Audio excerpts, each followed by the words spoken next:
What's going on, guys? Chris back here at Rusty Ratchet. I am again working on the G8 with a carrier bearing issue for the dry shaft. I replaced it once before, and it lasts about a year, and I got an AC Delco one. So this time I got a Dorman brand, and let's see how long this one will last. It's really not that hard of a job. I'll go over it with you. I'm actually in the middle of it, almost ready to pull the dry shaft out. So let me give you a walk around. All right, guys, so how I do it is I use my lift. Not everybody has one. It's probably gonna be quite difficult in a driveway. So what I like to do is take the cat bolts out, drop the exhaust down like I did. There is a bracket that goes from here across. Take that out. I have that stuffed up right there. And then I come down, I drop these hangers here on the exhaust. And then, let me put this bearing down. If you look up here, I like to keep the dry shaft in this position because it's easier to get the wrench back here and then put your ratchet over here. The inside is a 19, outside is a 18 millimeter. So then you come back, you can probably do the same thing on the ground too. I leave it in neutral, and then, well, with your other hand, you help turn the dry shaft, and then you stick it in that 9 o'clock position down there.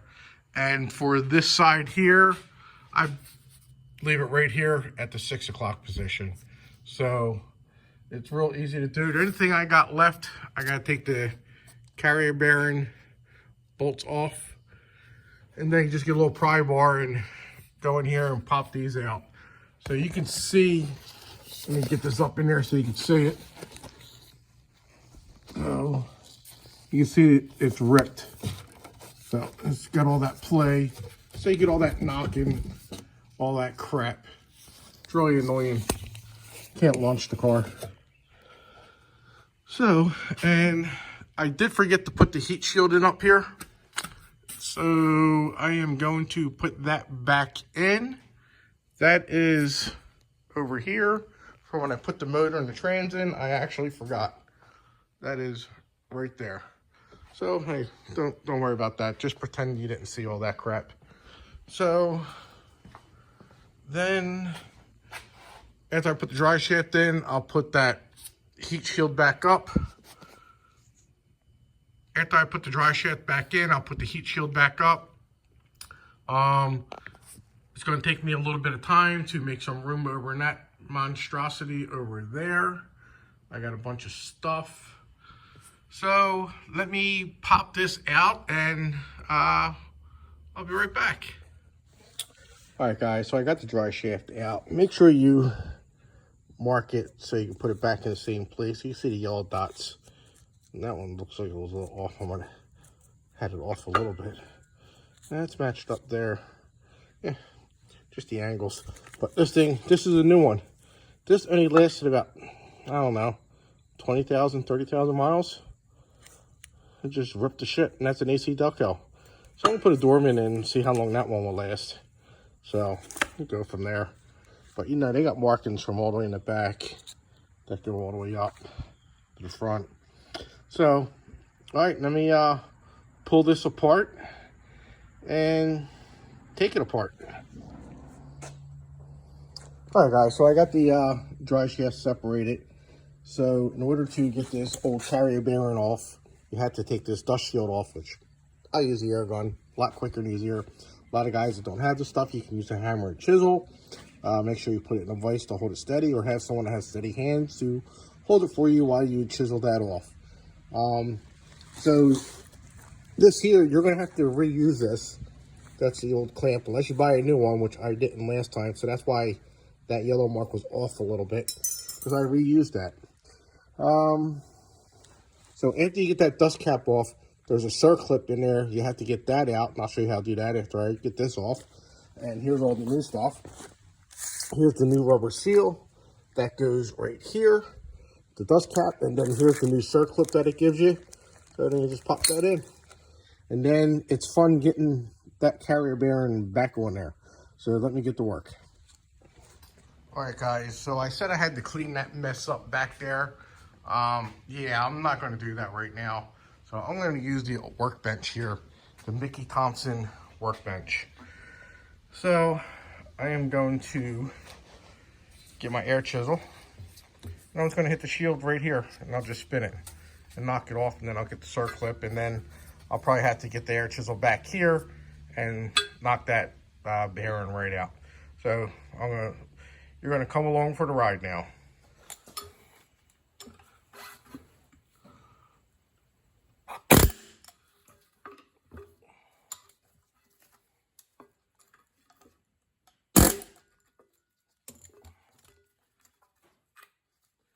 Easy peasy.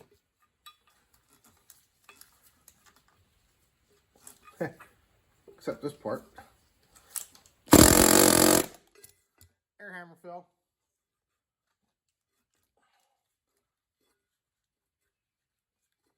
Come on. All right. And we're done for that part. Let me get that circlip out now. So we'll be right back.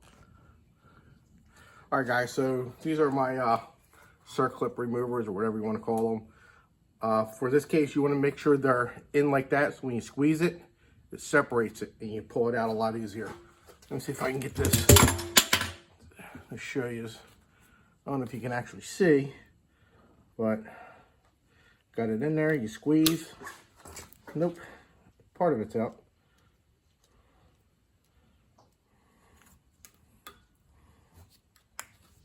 There we go. I'll have to do it again to get it out for the splines. All right, got to get it in the hole. That's what she said. All right, that's it. Circlip's out. So like I said, it's easy. So now it's going to be hammer time to get that bearing pushed off at my finger. And just get it right up here. I was going to hit it from right behind. That's what she said. So you don't want to go crazy on it. You just want to give it a couple bursts. There you go. Like I said, air hammer. So much easier than the hammer and the chisel. But if you don't have it, that's what you're going to have to do. Now, let me clean this up. I'm going to get some brake clean. I'm going to clean this all up. And then I'm going to lubricate it with some bearing grease. So that's what I did last time. I guess that's why it was so much easier to get off. But I gotta get this O-ring off. That's off. Now let's clean up and put it back together. All right, guys, so this is a sittable workbench. Yeah, that don't look right. I'm gonna hold it just like that. So please don't be offended. It wasn't intentional. So now you want to put the flat side of the bearing on first. And what I'm going to do is, there's a blue mark on here. I don't know if it means anything, but I'm actually going to line that up with those yellow marks and the black mark that I made. So that way I know it's might be balanced to the balance. So, all right, so that's down on there. Now I got to go probably, no, that's not even bad. It doesn't matter where you put this because the friggin' thing spins. I wasn't thinking. So I gotta go down probably about 3/4 of an inch.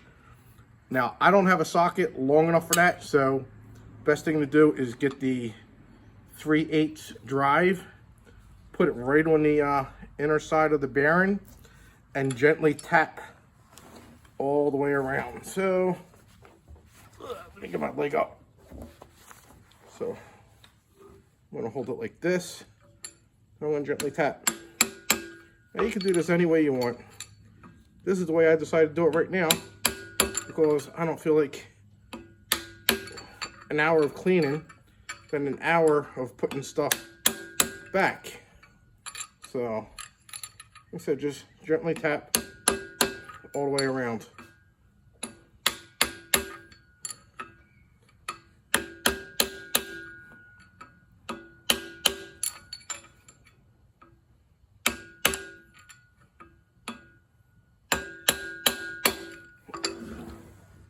And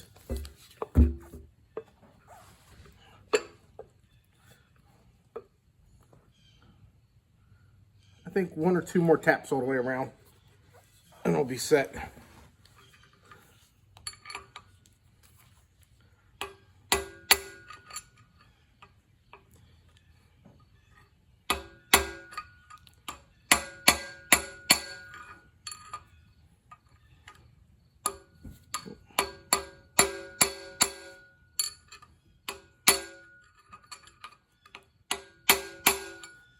The grease actually helps it slide on a lot easier.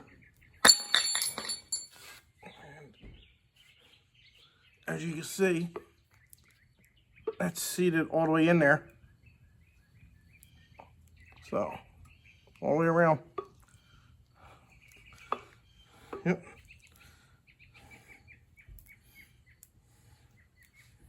Okay, we're good there. All right. So now it's time for the new circlip and the new dust cap.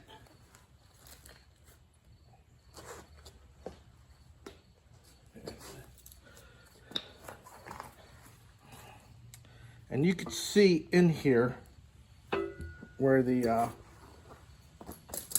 new dust cap or circlip will go.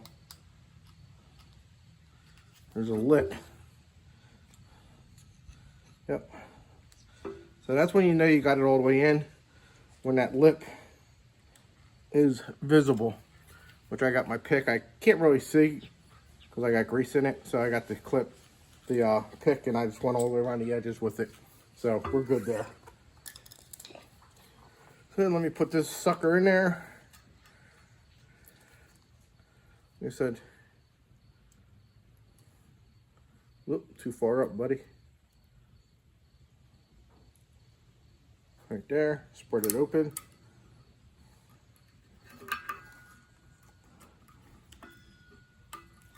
Boom, boom.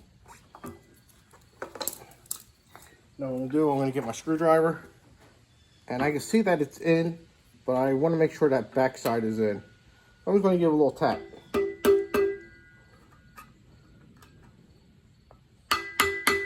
And it's locked in there.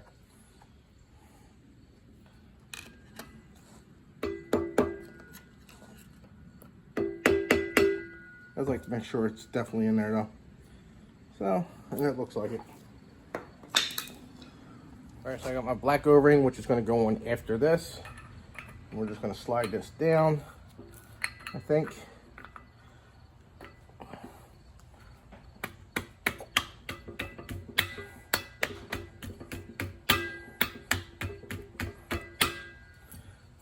This here is going to be fun.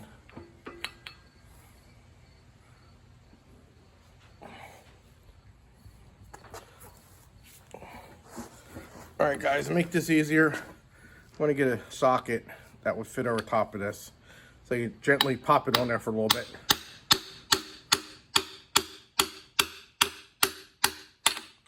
There we go. Then you just tap it down.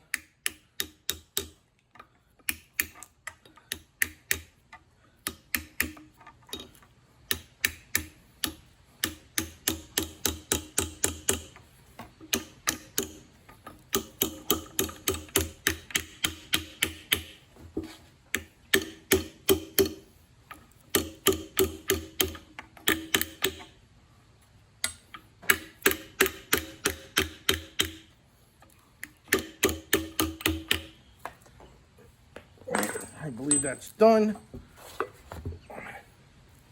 Yep, that's flush on there.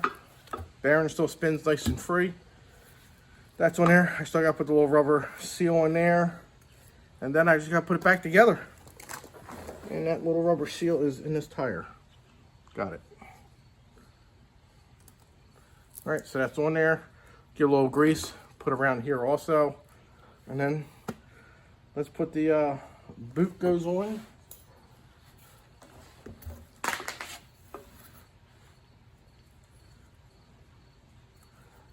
Boot slides on here like that.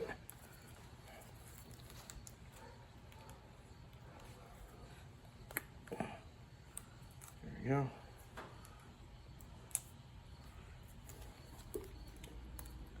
It's on there. Now, let's put a little grease on here. Put them together.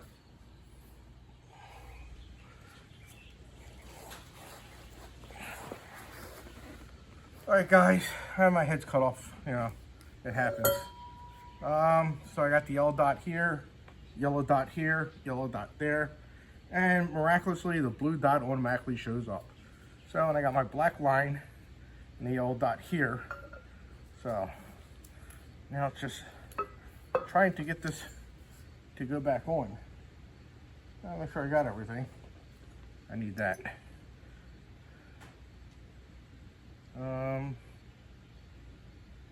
Yeah. We're gonna cut.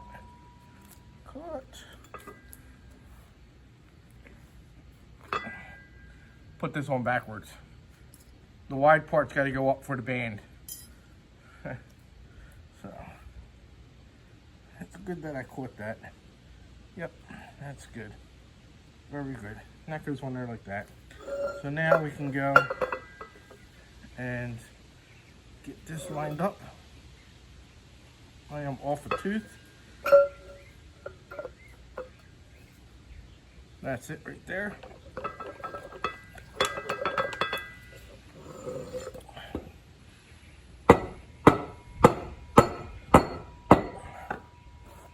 There we go. Set that rubber piece there. Fun part is getting this back on. I think I got a tool that I bought that makes the, well, it doesn't make them, but actually puts them on. But technically, once you take these off, you're supposed to put a new one on. But let's see what we can do.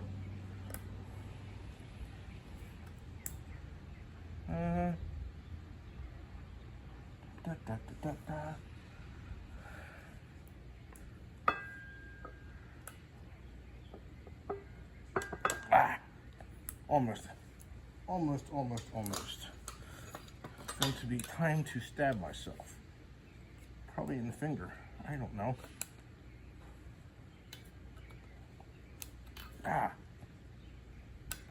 Got it. They're all clipped on there. Let me bend that down. Alright guys, so that's it. It's ready to go back in the car now. And here's the old one. I'm going to say less than 30,000 miles on this. I don't know how often you're supposed to replace them. I bought the car in 2015, and I think in 2020 I replaced it. It's a 2009 G8. It had like 118,000 on it. Now it's got 250,000. Got a new motor, new trans. Got the LS3 in it now. Summit Racing motor from GM. So, AC Delco. Their rubber sucks. So, alright, let's put this dormant one up. Alright guys, so the exhaust is back up. I didn't forget the heat shield this time. That is in. This brace is in. They're on. I just have to get bolts. So I gotta run to the store and grab some exhaust bolts. O2 sensors are plugged in. Oh yeah, dry shaft. Dry shaft is all bolted up. I don't know if you can see that, but it's right in there. And it goes over the heat shield. So it goes back, and we all know what the dry shaft looks like. It's all bolted up. I'm gonna go run to the store, put those cap bolts in for the exhaust. I'm gonna take it for a test drive. Maybe a couple burnouts, I don't know, maybe. But, all right, let me go to the store and I'll be back. All right, guys, our battery's dying. I forgot to turn the ignition off, so you can hear it clicking. So I got some exhaust heated bolts, heat treated bolts, stainless steel nuts. Got them on there. Hopefully it'll last a couple years. So everything's done. I'm gonna drop it down now and take it for a drive. Alright guys, so I'm on a test drive and I actually have no more clunking. Perfect fix, because that's what the problem was. So I'd love to get a one-piece dry shaft, but they're like 8 to 12 weeks out. They're expensive. So, but as long as this works, I'll be happy for a while. See? No more clunking. I am completely happy. My life is complete today. So, alright guys, I'll catch you on the next video. If you like these videos, make sure you like and subscribe, and I'll keep putting more out. Have a good one.